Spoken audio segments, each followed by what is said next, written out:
going. Doug, would you give us the invocation? Father, we thank you for this food, this wonderful day, the fellowship, and ask that you bless it. In Jesus' name, amen. Amen. Thank you. Flag salute. I pledge allegiance to the flag of the United States of America and to the republic for which it stands, one nation under God, indivisible, with liberty and justice for all. The four-way test. Is it the truth? Is it fair to all concerned? Will it build goodwill and better friendships? Will it be beneficial to all concerned? How about a song? Go. We're going to sing Old MacDonald Had a Farm. And this particular farm, we will have, it's going to be a big farm. Old MacDonald had a farm, E-I-E-I-O. And on this farm he had some pigs, E-I-E-I-O. But an oink oink here and oink oink there, oink everywhere, oink oink. Old MacDonald had a farm, E-I-E-I-O. Were you a cat? No, never mind. All right. Thanks, Doug.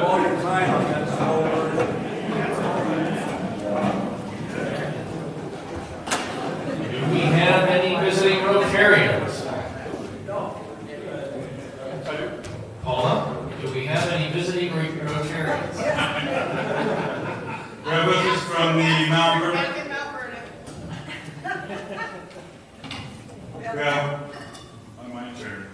We have with us from Mount Vernon Rotary, Jenny Bodie, who's also going to be our speaker. Jenny.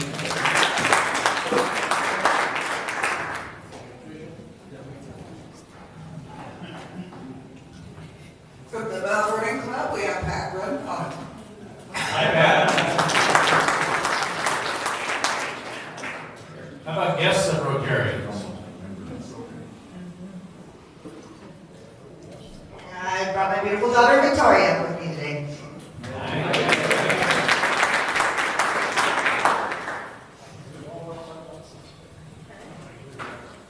Any other? All right. Any board or committee reports? Any reports of any kind from members? I know we have an announcement, at least one from Travis, but go ahead, Mike. Mr. President, we have started the project that we nominated for out of the pond, the fish pond at Northern State. Unfortunately, we got the thing all run out. We've got the grade made. Here, stand away from the speakers, you're getting feedback. Okay. And our problem is now there's a strike for the operating engineers. And so that has slowed us down a little bit, but that project has already got started. Looks like it's going to be well done here, hopefully before we get rain showers. So the supply of aggregate or something is what we're waiting on? Yep. Well, we're supposed to move, yeah. We're waiting to get operating engineer. Okay. Well, keep us posted. Okay. Dr. T behind you. I went to the International Project Alliance meeting last week, and Peter Martin from the Delray Club was back from his Copan month. And the good news is it looks like the new OB clinic will be opening up in September, and a lot of the politics and obtaining providers and everything are washing out now post the Honduras election. So I was just thrilled that our $40,000 worth of equipment in Copan and the Rotary International project here is progressing onwards. All right, thanks, Dr. T. Fellow Rotarians, I sent around an email. Most of you know the Iron Skillet is closing. Been part of our community for 38 years. There's probably a few of us in here that haven't said at one time or another, I'm going to go eat at the skillet. So, and Reba is a former Rotarian who went with us on Project Guatemala. So, in a way, just to say thank you to her, we're organizing a community photo in front of the Iron Skillet today at 1:30. We have some photographers from the Skagit Valley Herald and the Concrete Herald are going to be there. And then Steve McCart from the high school is going to bring a drone and kind of do a flyover. So it sounds like this started just to give Reba a picture and something to remember, but it sounds like now the photo is also going to be in the new library when it gets built. Very cool. If you could all join us, that would be great. We'd love to see as many people there as possible. So, right after the meeting, just head over to the Iron Skillet. Great food, lousy service, right? Someone took the sign. All right, any other announcements? I have a couple. Chuck and Connie wanted to remind everybody to thank you for the soaps and conditioners and toiletries. Keep bringing them in. They'll keep taking them over to the food bank. Also, if you have old reading glasses, anything that somebody could use that is functional that you don't really want to put in a yard sale because it's too much work to have a yard sale. This is really a great way to clean house. So just walk through your house and whatever you don't need that's a little item that somebody would appreciate, toenail clippers, whatever, throw it in a box, bring it here, and we'll get it repurposed through the Helping Hands Food Solutions Center. All right. We have a golf tournament. Brock? So, Chairman, Kevin was not able to attend today. Oh, That sounds pretty weird. I think you're dying. Here, let me switch you. Anyway, golf is going. So here's the sign-up sheet.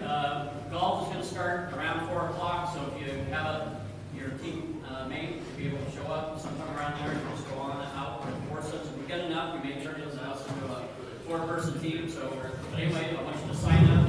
I believe there's dinner that starts probably about 6:30 or 7 is what I think he had said.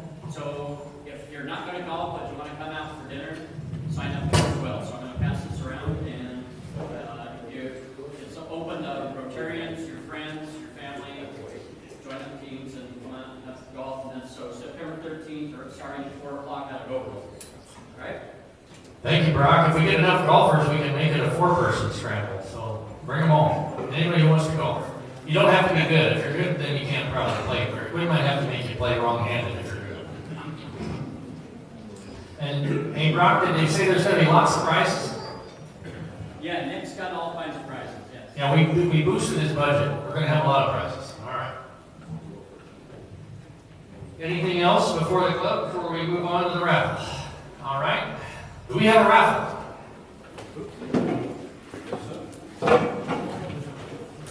We have a raffle.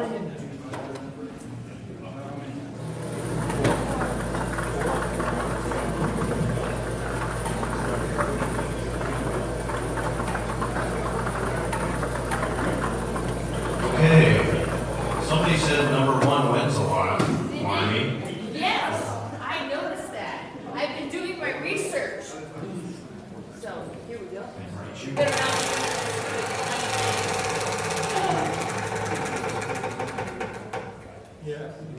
Past presidents paid $2 each. That's not what I wanted. $2 for past presidents. Put it on the table.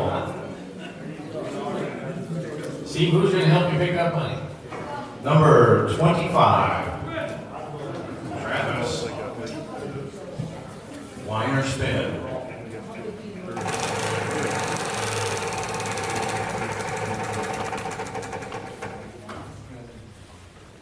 Guys or gals, winner chooses which group will pay $2 each. The club's good.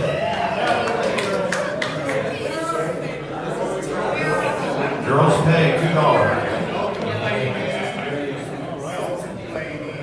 Somebody got lucky with lucky number 13. This is my plan. Chad.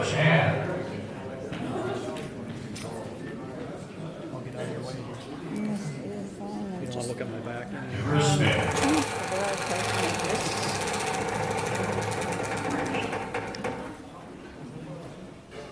Not a cougar or a husky. Pay $2. The club's doing well.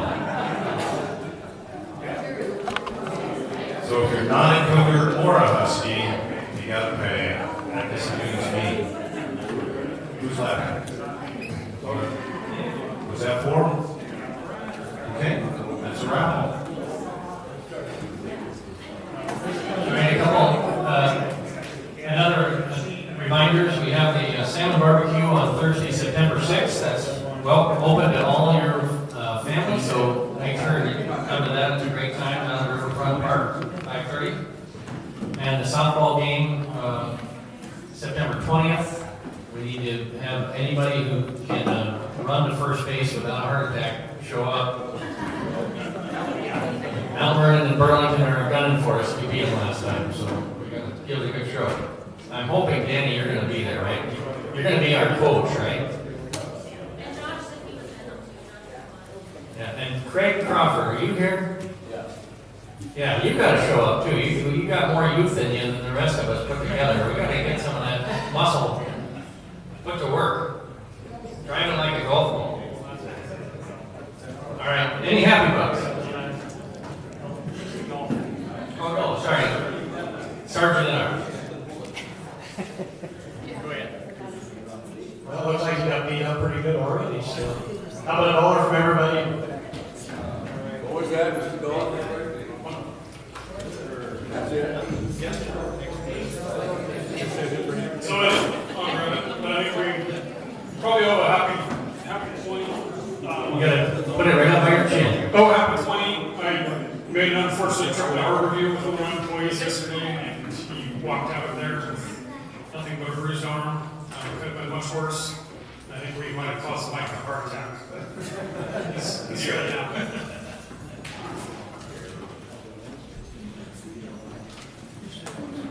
So I have a happy 10. My daughter China got promoted to captain today in the Army and reported to her first duty station as a veterinarian in Virginia at Fort Belvoir.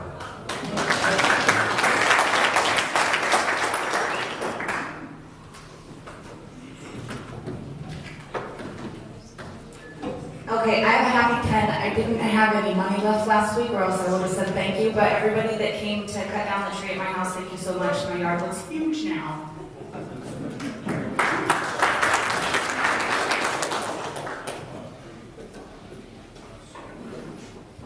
I have sort of a combined 20. Number one, and write me down for this, I attended the Honor auction last week and had a great time. So that was fun.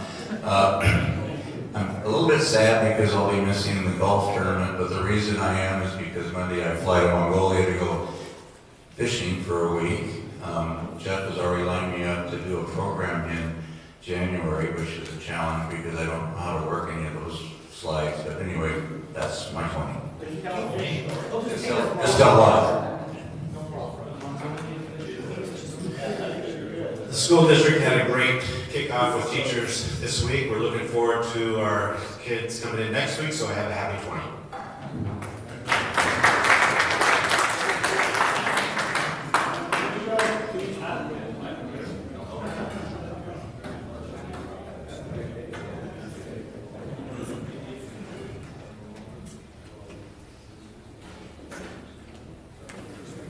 I have a couple of things to be really happy.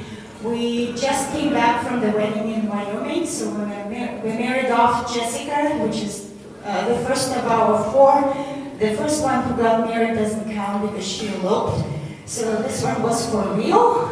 It was a cowboy wedding. It was just absolutely fantastic. My first time in Wyoming, and boy did I learn a lot.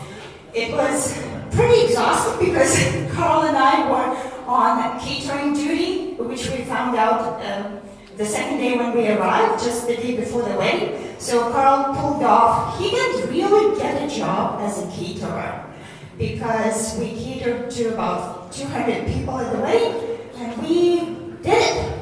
So that's my first happy bucks.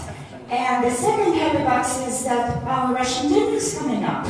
We are hosting the Russian dinner for the, all right, that was enough, I guess, right? For the guests of Katie and Janicky. All right, doesn't want to work. And we're getting, It's got brand new batteries. I don't know what the deal is. We're super excited. We're getting all the ingredients for the borscht, for the shashlik, for the blinchiki, for the pelmeni, all of those things. And we've got a lot of exotic bottles that I don't even know the names of. I got you a full bar. You're going to be in good shape. All right, well, thank you. Any other happy bucks?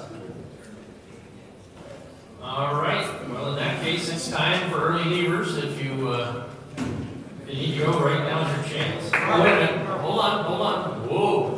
One very important important thing, two very important things. Before your early relievers go, I'm going to bring up Chris Johnston up here to induct 2 new members to the Sedro Woolley Rotary Club. Welcome, Chris.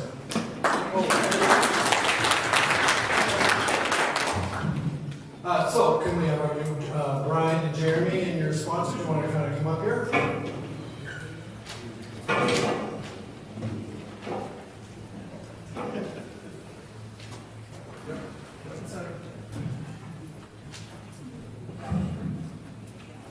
All right, well, we'd like to welcome our 2 new members to our Rotary Club, Margolette and Brian Rock.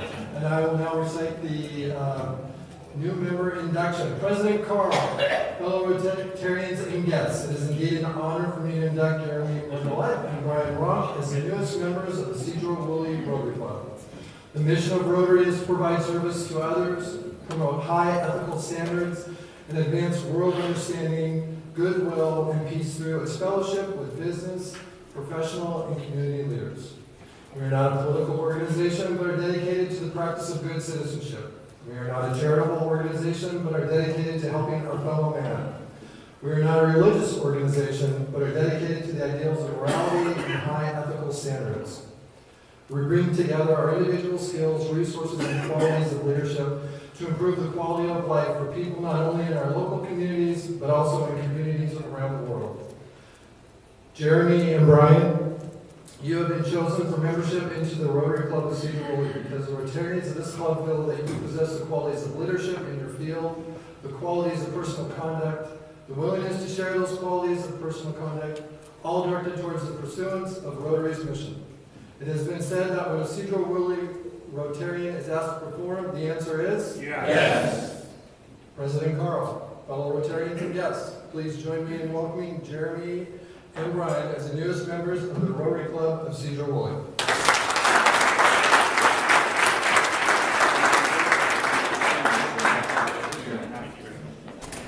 And Travis and Danny, as sponsors, I believe you have some gifts for them on their first day here. Very much. Travis, tell us what's in there.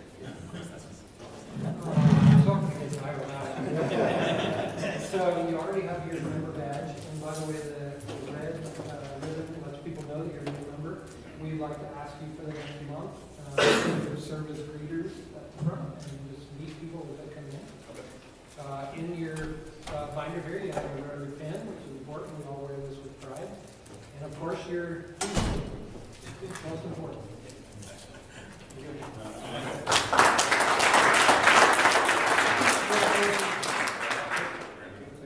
Thank you all. Right, I think we're now up to 99 members. So, going strong. All right, now it's time for early leaders. And I'd like to have Doug Wood come up and introduce our guest speaker of the day. Doug? Carl, it's my privilege to introduce the program today that would feel odd if I got up here at this stand and did not tell a joke. So, seems there was a treasure ship on its way back to port. About halfway there, it was approached by a pirate, skull and crossbones waving in the breeze. "Captain, Captain, what do we do?" asked the first mate. First mate, the captain said, "Go to my cabin, open my sea chest, and bring me my red shirt." The first mate did so. Wearing the bright red shirt, the captain exhorted his crew to fight. So inspiring he was. In fact, the pirate ship was repelled without casualties. The next day, or a few days later, the ship was again approached, this time by 2 pirate ships. Bring me my red shirt," the captain cried. The crew, emboldened by his fearless captain, fought heroically and managed to defeat both parties. Though they took many casualties, that night the survivors had a great celebration, and the first mate asked the captain, "What is the secret to your red shirt?" "Simple, first mate. If I am wounded, the blood does not show, and the crew continues to fight without fear." Oh, so a week passed, and they were nearing their home port when suddenly looked up and saw 10 ships of the enemy's armada were approaching. "Captain, Captain, we're in terrible trouble. What do we do?" The first mate looked to expected miracle worker, pale with fear, the captain said, "First mate, bring me my brown pants." You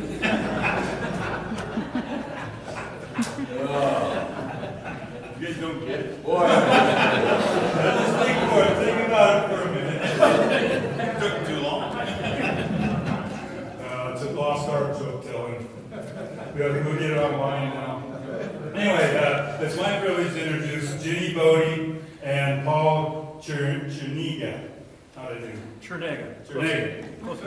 They're from, they are what's now called Fisher Construction Group. My wife's worked for Fisher and Sons for a long time now, like 17 years, and this is part of their team. And I get to hear all the different interesting things they're doing, different changes in the way they do different construction, different things, and I thought it'd be neat for you to come and see what used to be Fisher. You see Fisher and Sons all over around here locally, but they've kind of moved on outward. So my privilege to introduce Ginny and Paul.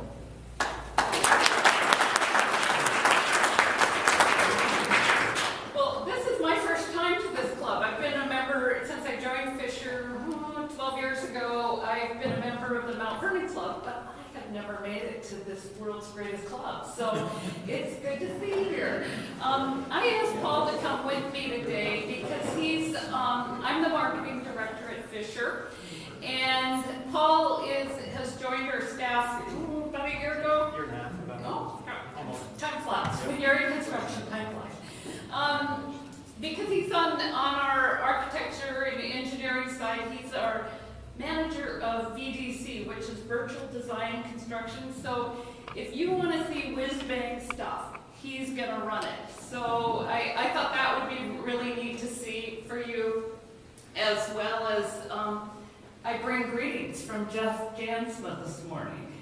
He's in Alaska on a project out in the Aleutian Chain, and I'll show you some pictures of that. I don't know how many of you, I don't know if he even communicates back here or not, but the pictures are pretty amazing. So you're going to see a wide range of interesting things and projects and just kind of how we've grown and changed and a lot of how we've stayed the same. So, are you clicking for me? Yeah, I can click unless you want to click. We can try to make it work. Does this work? Okay. Probably. So this is a project that we did in Tacoma, and I'll talk more about it. It's called New Cold. Actually, I got a lot of ribbing about this project because it was our first time building for a Dutch client, and I'm 100% Dutch, and those of us in the company took the heat over the fact that working with the Dutchman is a little bit different than working with Americans. So just to bring you up to speed, we're among the top 20 general contractors in the state by revenue. That kind of goes up and down all the time. And the top 100 privately held companies in the state, according to the Puget Sound Business Journal. Oops. Go back here. Here's where you can really see our services have grown along with our customers. We're working constantly to provide turnkey construction services in the design build model. So when clients choose they can choose to step into anywhere in the design build construction model that they like. But we offer full services in architecture and engineering. We have 2 structural engineers on staff and a number of designers, and then we have 11 architects. I think that's about right, yep. Not to mention people who are great at managing in the cloud. So then all of this comes together under the general contracting umbrella, but we've also grown in the past 10 years to add MEP, process planning and engineer. Particularly, we've always had a strong base in food processing and industrial side of projects, and the MEP team is crucial to our work there, along with their credentials in MEP engineering, process engineering.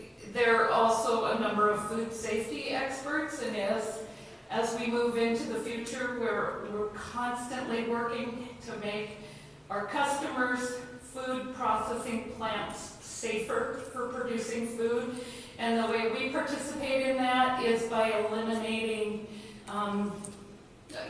everywhere from where a mouse can scoot in the back door to a tractor coming over a ramp and bringing in dirt. The range is wide on how contaminants can get in food, and we're working with customers to do the facility end of making it so it is accountable for food safety audits and is easy to clean. And then civil and site construction, a number of years ago when Jeff Jansma joined the company, then we went back and expanded our civil and site construction. Originally, Fisher and Sons did a lot of that, and we had moved away from it, and now we're seeing again that how critical that is to, especially on some of these large projects, how having a team that can adapt quickly helps the project move along quickly. And then the thermal design and insulation, we developed that just in the last year where we acquired the assets of a company in Vancouver, and out of that we're building a thermal division. So we have both the employees and the assets, and we're building that side of it. So when a cold storage is built, or any building that needs to have a thermal envelope, we have a team that both designs that and installs that. So these are just a wide range of places that we're working. You can see we're still heavily in the Puget Sound area, and with projects, many projects within 50 to 75 miles of here. But we're also out on the Aleutian chain. That's where Jeff is, down there on one island before Akutan, and Akutan is one island before Dutch Harbor. I think I got it right.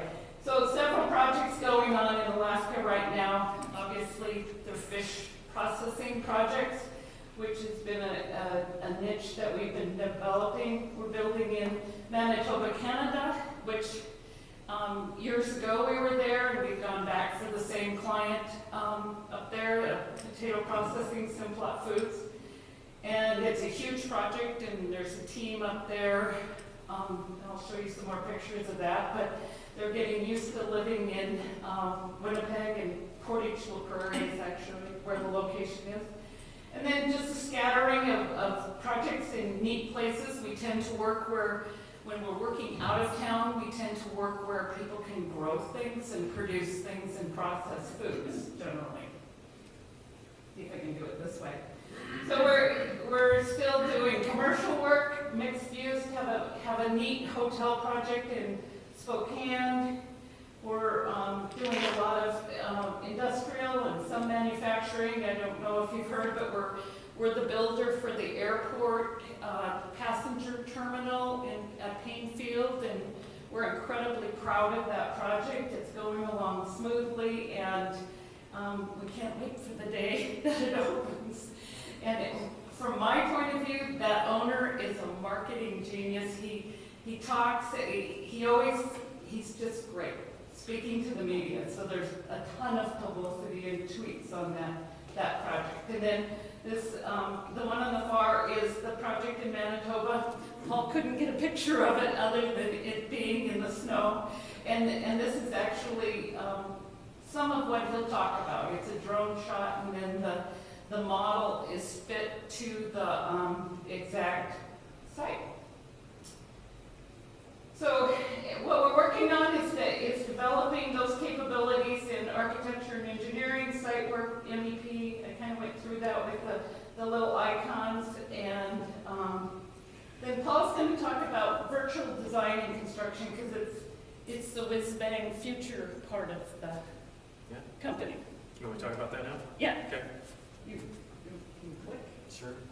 So, as Jenny said, virtual design, construction, VDC. it's actually kind of new, and actually, we've actually been doing it for a while too at Fisher, just not knowing that we're doing it. So we do a lot of 3D models. We use Revit. I don't know if you guys know about AutoCAD or CAD, but we've been, as Fisher for almost 11 years now, we've been using 3D model technologies. But it's actually getting the model into the field and again, able to build off of that too. It's just more than just being in the office and designing it. So some of the things we use is this program called Navisworks. We still have all these programs out there that we deal with trade consultants and so forth that they bring their models in and we combine them all and then we share them with the field and they can go out there and determine if there's pipes that need to be routed in a certain way that they'll say, hey, we need this, and this. How are we going to get there? They'll work with the team and figure that out and work with that model. So, just visualization methods, economic impact analysis.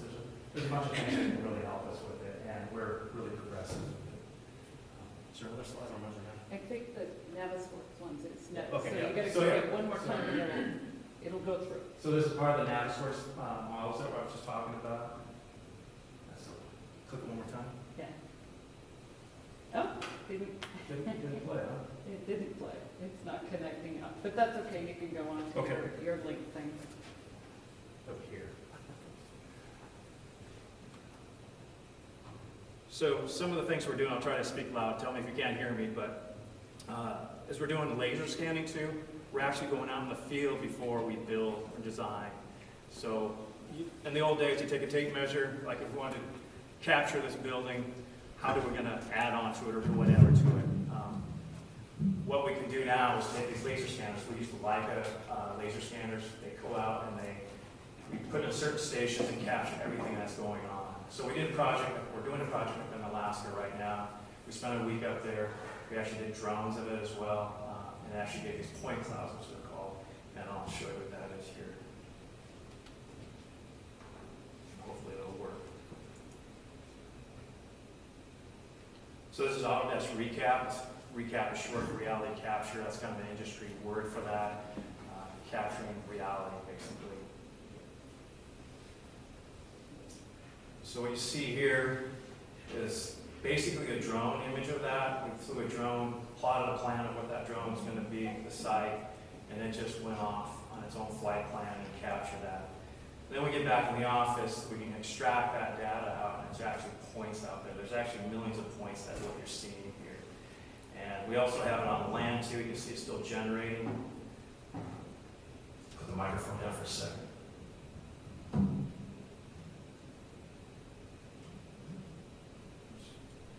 Different mouse here. Bear with me.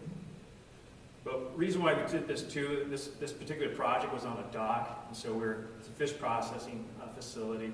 We're adding on to it to add more capability or capacity to their production. And part of it was, if I zoom over here, you can see that there's piles on here, and we're going to add on to this building that's right here that's still generating. And we're going to actually add columns to this location, but how do we know where those columns land? We want to make sure they land with those piles below. How can those piles carry those point loads of those columns? So it would be very difficult to go on because you can kind of see this is water. It was actually low tide there, but you can't go out in the field and actually take a tech measure and really get accurate dimension. You could probably develop some scaffolding and whatever, get up there, ladders, and it'd be very time consuming. So one person, as part of the virtual thing, I can go out there, capture all this data, bring it back to the office, show it to the field, whoever it is, even the client and so forth, and use this data. As you can see all those piles here, if I wanted to do a dimension, I could actually dimension one of these and find out what that is and see if I can actually do it here real quick. It may not work for me. Yeah, I shouldn't have done that. I told Jenny not to do it, and I didn't. We'll come back to that. Part of the problem is that this computer doesn't really handle these points very well because there is, this whole file is 8 gigabytes for the computer geeks out there, which is a lot of data. So yeah. Anyway, yeah, here it goes.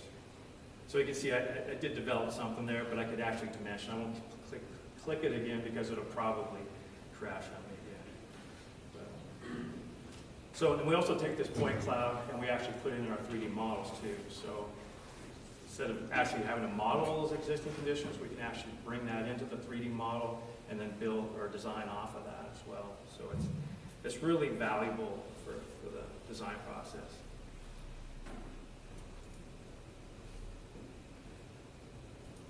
So one of the other things that's a byproduct of this laser scan is called, it actually takes HDR images of it as well, and then we use this Matterport. I don't know if you guys are all familiar with that. If you ever go to a website looking for a home, looking at property, and you can kind of pan through the thing to kind of visualize what that piece of property looks like. But it's the same technology. So we can actually load it up into a Matterport. Like put my cellular data. Yeah, I did. So this is loading what you just saw on the point cloud. Not everything, but most of it. Hopefully they'll get here going here soon.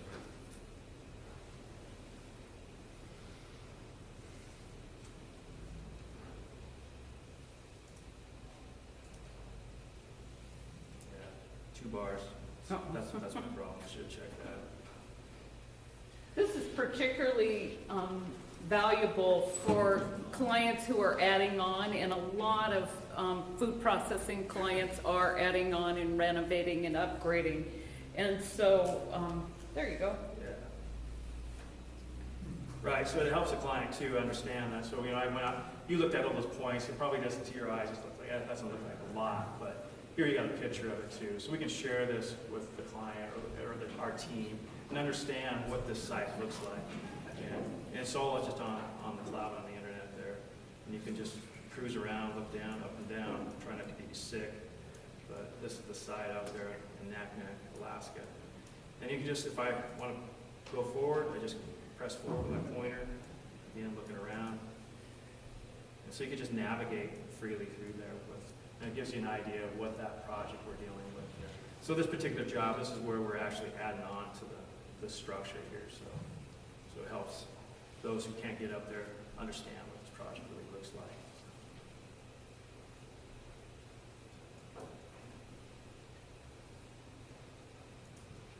Remember the next slide, Jenny? Yeah, okay. Oh, and then this actually is a different project than the one that Paul is working on, and showed you some pictures. But this is where Jeff Jansma is, and out on the Aleutian chain. And what's particularly unique about this is that there were 42 people on this island, 42 natives that live there permanently. There's no infrastructure. They went up there when he left here in April. They went up there to build what they call a man camp and a place to live. So we went up there with 8 people. This is our first containers that went out of Seattle in, I think they went out in middle of February. And I'll show you a list. And then since then, we've sent containers of products every week. So this is down at the docks in Seattle. Our different, like this was our water truck, and there's everything on here is Fisher stuff to support Jeff and his project up there.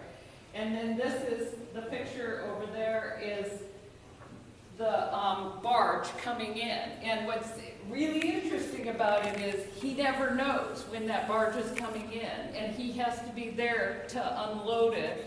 So he kind of has to be scanning the harbor, but it's in a place called False Path, and the tide has a 13-foot swing, and the False Path channel flows at 13 knots.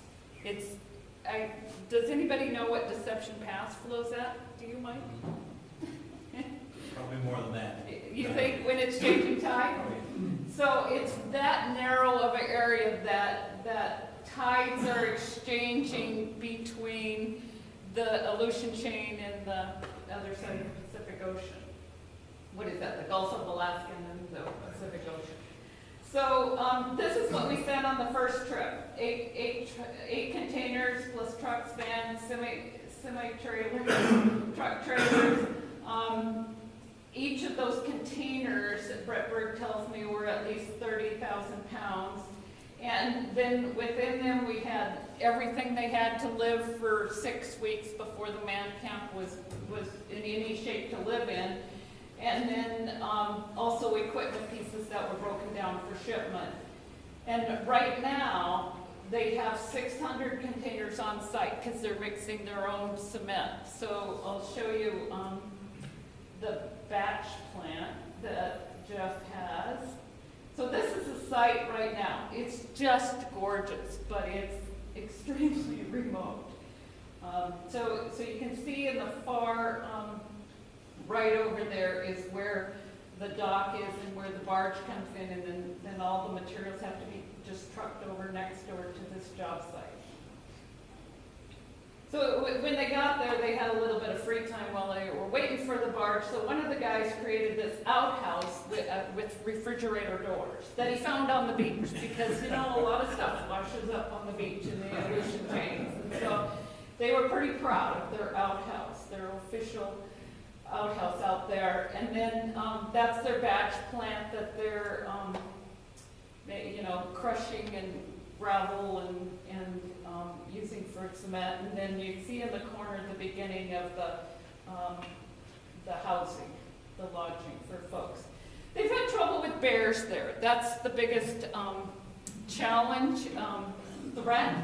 This was a bear that was shot right across the bay and then brought back over to the dock there. And the door here is actually the door of the current man camp, and those are bear claw marks on it. And so they found that it was necessary to have what they call, on most projects, we have fire watch for when they're welding. They have a bear watch who has a whistle and makes sure everybody knows when there's bears out there. And this is just a picture that Jeff sent this morning. I mean, it's stunningly beautiful. The island itself has like 7 active volcanoes on it. The pictures from the flight over are just beautiful. So they're eating a lot of bear up there? Like any group, you've got to have a good menu to keep guys working the hours they are working up there. Another way our company is growing is adapting to our customer needs, and this is another fascinating project. I showed you a picture of it at the beginning. It's for a client out of the Netherlands. It's their first. They have built or have 7 automated cold storages in Europe and Australia. This is their first in the U.S. that we built for them in Tacoma. And what's particularly cool about this is it's fully automated. It's robot driven on the inside. And I'm concerned that I have an automation of it that shows you how it works, and I'm hoping that we can link up and make that work. But the unique thing about it is it's sealed up through an oxygen exchange. They lower the oxygen. This is me talking science, and that's probably not a good idea. They lower the oxygen within the building to remove the hazard of a flame starting. So when you go into the storage area, they're able to build it really high on a narrow footprint because they don't have to put fire protection in it, because the oxygen in the building, you could go and click a match and it wouldn't start.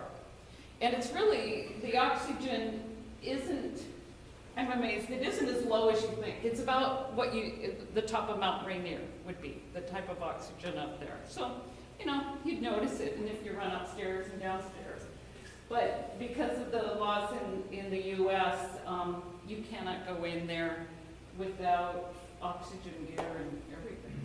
So, but within the cold storage portion of it, they're storing for Trident Seafoods, and within that, they have all these robot cranes and shuttles that run on 1.5 miles of conveyors.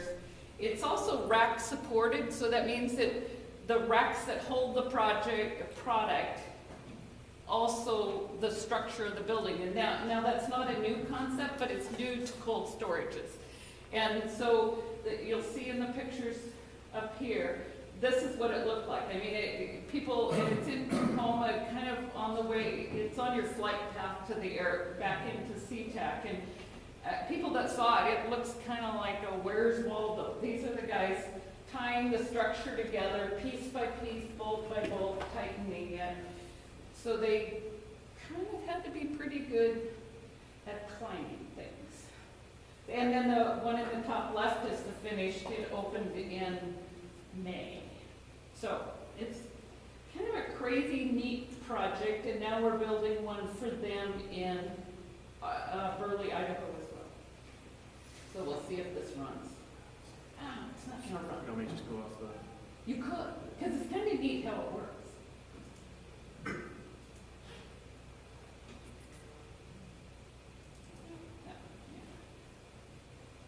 Windows Media Player. Should open it.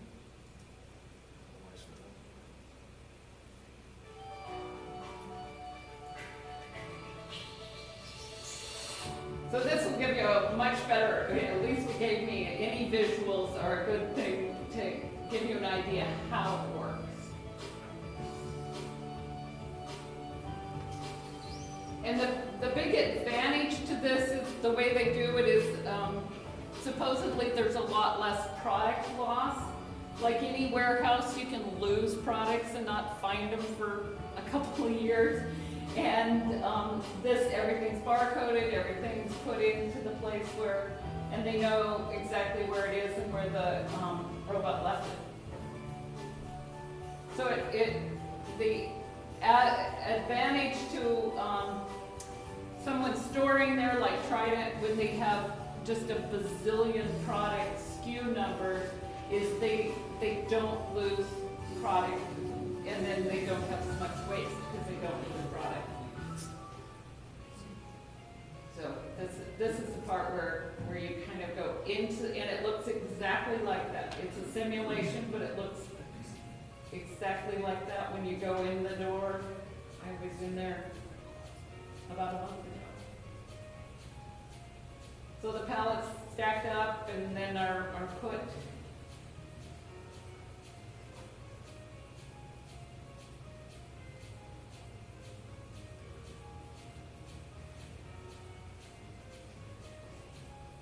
Don't they go up like 100 feet? Yes, it's 140 feet tall, so the product is stacked that tall. And then it goes and picks another product. They can turn a truck in 9 minutes. They can fill a truck, and they have, I want to say 17 loading docks. That's right.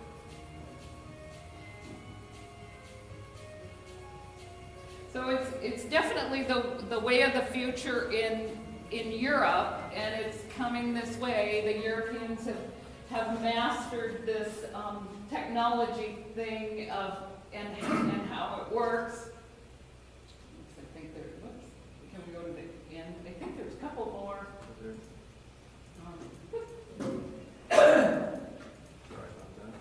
Oh, I know. What's left is the Pinfield project. So, does anybody have any questions while have I kind of left you hanging some places?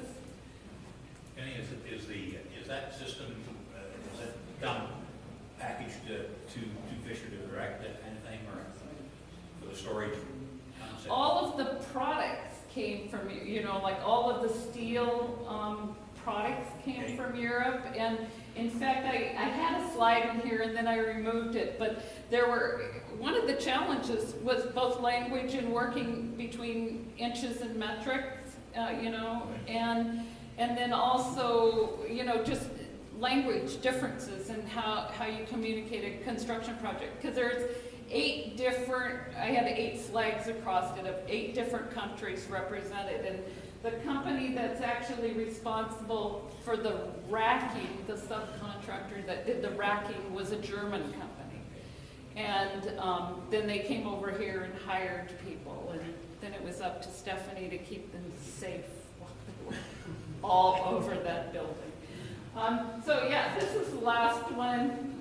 I think I can go back. This is what the passenger terminal looks like right now. It's right under the Painfield tower, and I mean, it is right there. And one of the challenges about this is working, working on the airport apron, and how you have to control absolutely the dust. The trucks that go in and out of there have their tires washed before they go in, and they have them washed when they come out, so that there's, and then, paper debris. We couldn't even put those little flags that go in cones to mark areas, because they cannot have anything that potentially can blow over to the active runway. So besides being, when it ends, it'll be a really gorgeous building, and I think the owner is correct when he promises that it will be an experience, a travel experience new, unlike any of the bigger, larger airports. So When are they expecting to have flights go on, commercial flights? we turned it over at the beginning of November, but they still need FAA approval for their flights, for the lineup of flights that he's booked. So maybe by the first of the year, or? That's what I see all the time, yeah. I wish it was Christmas, but that would surprise me. So, and then our crews also did all the civil on this. We were not the architect, though I think we are the architect of record. Yeah, but we worked with a company out of Denver that did the Seattle airport and did the Sacramento airport and the Denver airport. Yeah, so they really know how to make a boutique airport. So that you can see that it's just a wide range of projects, and you think you've seen it all, and the next day is different. So unless you have more questions, thank you. And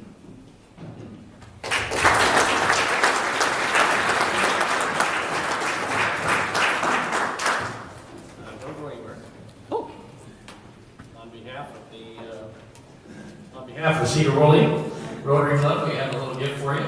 Maybe you can ink some new contracts with these pens. Thank you. thanks. It's fun. All right, is there anything else to be brought before the club? We're ending a little early, so the reminder, we're going to go to, for those of you who can, we're going to go over to the Iron Skillet for a photo op. You guys heard the eye candy for the photo, so we need it.